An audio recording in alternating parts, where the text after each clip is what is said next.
একটা প্রশ্ন দিয়েই শুরু করা যাক। আপনাকে যদি জিজ্ঞেস করা হয় বাংলাদেশ ক্রিকেটে কোন প্লেয়ারটি আসলে পারফর্ম করার পরেও সবচেয়ে বেশি অবহেলিত, আমার মনে হয় আমি যেই নামটা বলতে চাচ্ছি আপনার মাথায়ও সেই প্লেয়ারের নামটাই রয়েছে।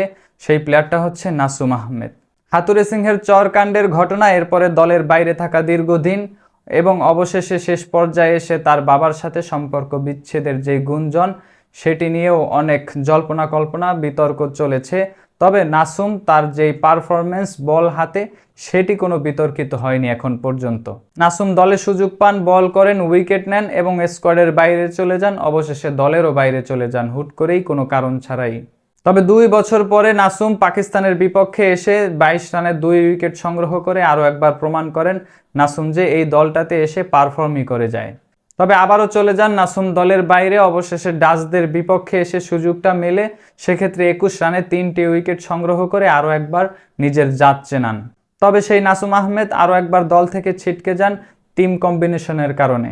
সেক্ষেত্রে এশিয়া কাপের স্কোয়াডে থাকলেও টিম কম্বিনেশনের কারণে প্রথম 2 ম্যাচে একাদশে ছিলেন না নাসুম আহমেদ।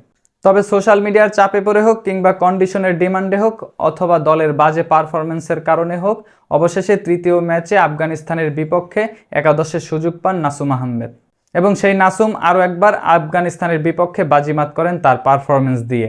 আফগানিস্তানের বিপক্ষে জয়ের নায়কটা আসলে সেই নাসুম আহমেদই এবং ম্যাচ সেরার পুরস্কারটাও আসলে তিনিই জিতে নেন। এবং এই ম্যাচ সেরার পুরস্কার জেতার ফলে তিনি একটি রেকর্ড করে ফেলেন, সেটা হচ্ছে সাকিব আল হাসানের পরে দ্বিতীয় সর্বোচ্চ আন্তর্জাতিক টি-20তে ম্যাচ সেরার পুরস্কার। তবে নাসুম এই রেকর্ডটি যৌথভাবে গড়েছেন মাহমুদুল্লাহ রিয়াদ এবং লিটন দাসের সাথে।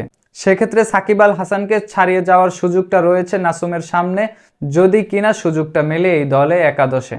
তবে পরের ম্যাচেই আসলে নাসুম আবার ছিটকে যাবেন কিনা একাদশ থেকে, সেটিই আসলে এখন ভক্তদের মনের প্রশ্ন। তবে তার এই পারফরমেন্সের পরে তার প্রশংসা করতে ভুলেননি ওয়াসিম জাফর এবং রুহান গাভাস্কাররা।